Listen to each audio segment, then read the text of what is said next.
Well, for just over a decade, I was the spokesperson for the Texas Department of Criminal Justice. And in that role, one of my duties was to attend and witness each of the executions carried out by the state of Texas.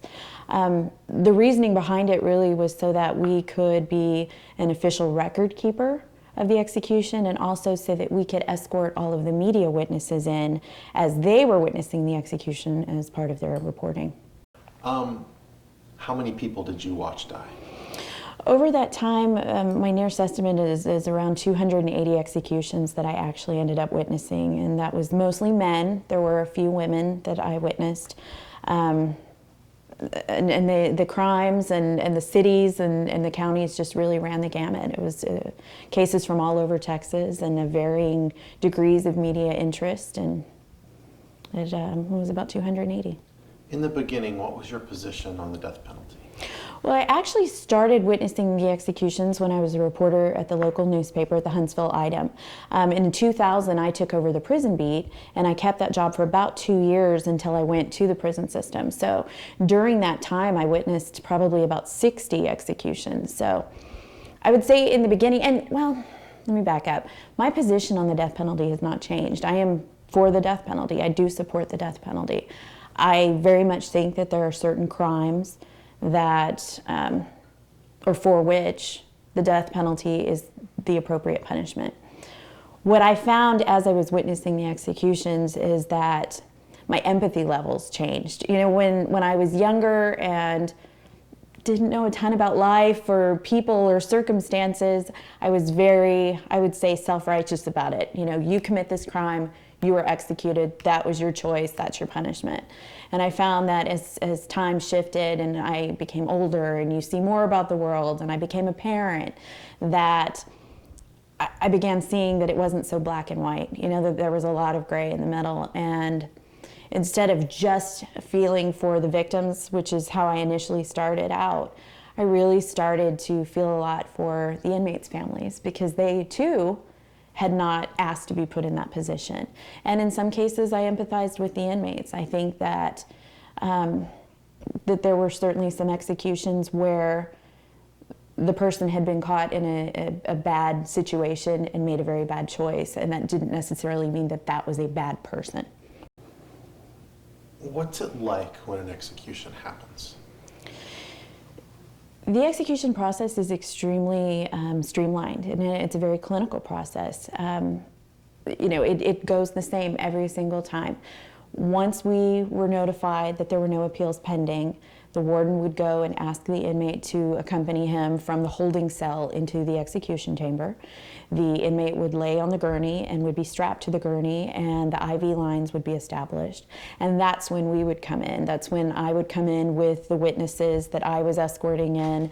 That's when the victims would come in. That's when the inmate's family would come in. And then the inmate was given an opportunity to make a last statement. And that's where things started to vary. You know, you never knew what was going to be said in the last statement. I mean, there were times that I saw a lot of anger from the inmate, and there were times that I saw just really sincere emotion and apologies and, you know, taking responsibility.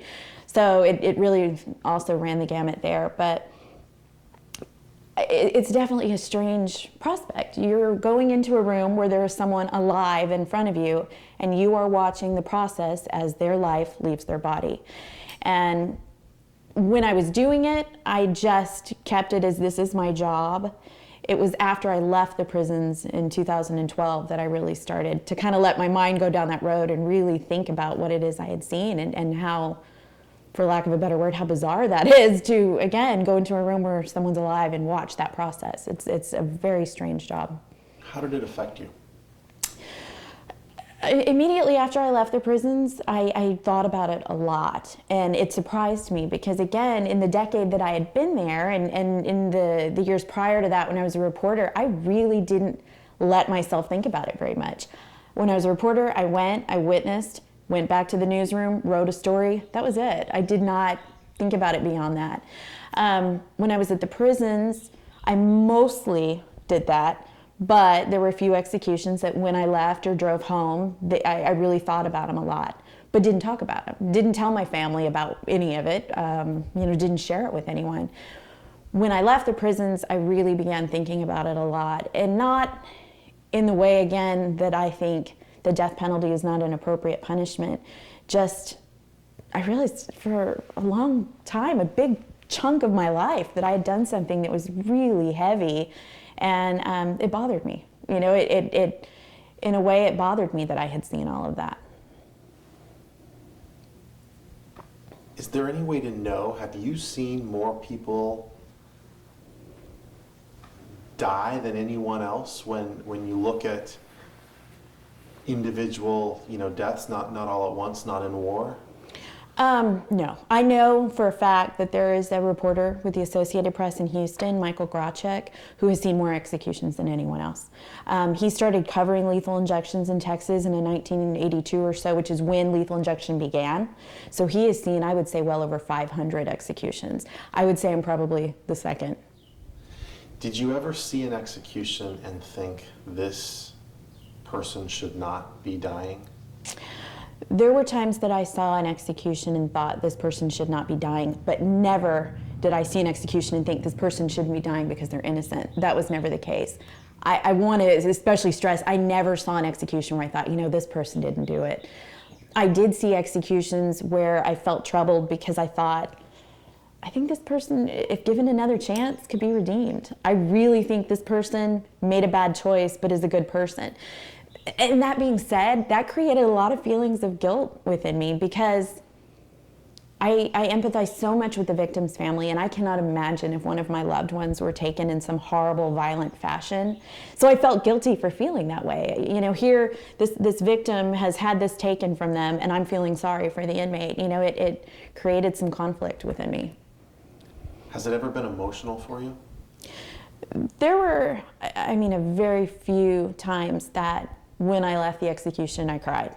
Not obviously in my office, not in front of reporters, but on my way home, I cried. The execution that bothered me a lot was Napoleon Beasley. And that was an execution where I had interviewed the inmate when I was a reporter, and then really got to know him when I worked for the prison system. He had been 17 at the time that he committed the crime. And it was a horrible crime. And he did not deny that he did it. So it was not a guilt or innocence thing at all. He'd been so young at the time that he committed the crime that I really thought, if he had been given a life sentence, served 40 years, he could come out in his 50s or 60s and probably be a somewhat productive person in society. I had trouble with that execution.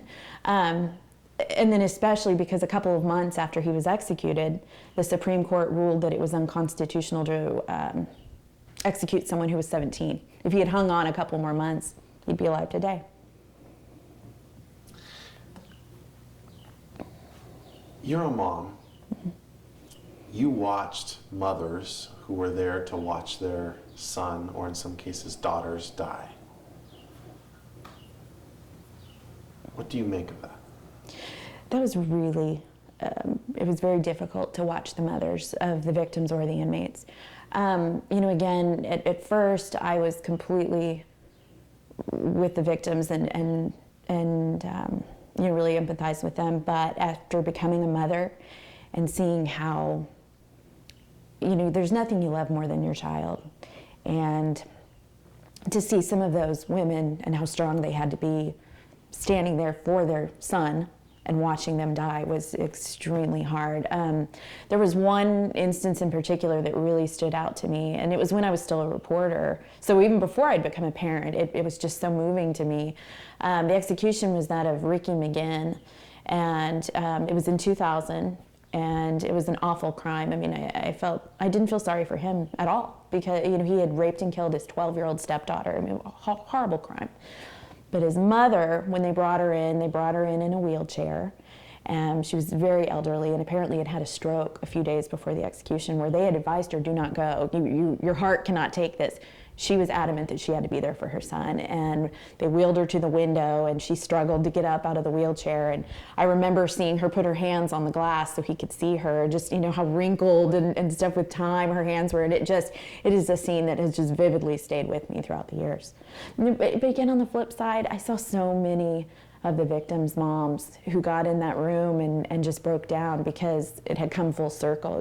This person had taken their child, and now they're watching that person die. I mean, it's just, there's so much emotion in there. And for so many years, I turned it off. And then once I started thinking about it, it was like I'd opened these floodgates. Have you ever talked to your daughter about what you witnessed? Have you explained that to her? No. I've not yet really discussed what I used to do. She has some idea about what my job was.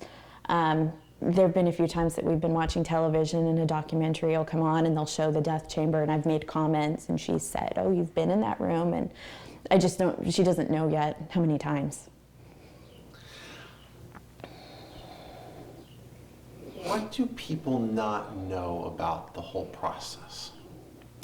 I don't know that people understand how very respectful and professional the employees of the state of Texas are through the process.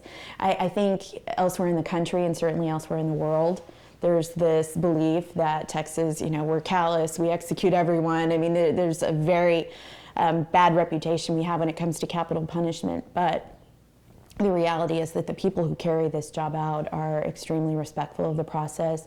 They're so respectful of the inmate who's about to die. They're so caring about the inmate's family during the process. They provide counseling to the victim's family during the process. I don't think people realize that.